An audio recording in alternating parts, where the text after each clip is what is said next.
Hi, it's Hannah with WTI. Are you looking for extra storage in your house? I know we always are. So I am super happy to have this cabinet made by From the Trees Furniture. It is 100% wood and it is stunning. I personally love the raw natural wood look, but it's ready to be painted if you want to paint it.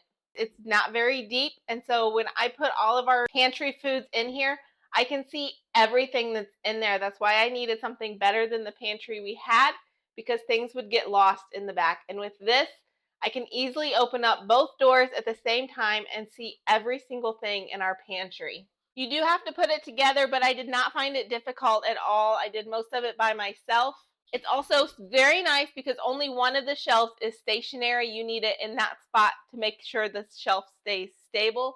But the other three are very adjustable, so you can really make the shelves as tall or short as you need them to fit your custom needs. As you can see, I have a ton of canned goods on one shelf, and it is not bowing. It is nice and secure, and I'm not worried about it breaking.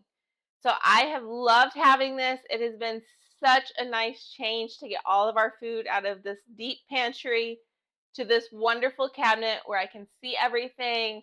I know that it's going to last a long time because it is made of wood. So I would highly recommend this cabinet. I know it's going to definitely upgrade any space you put it in, but that's just my point of view.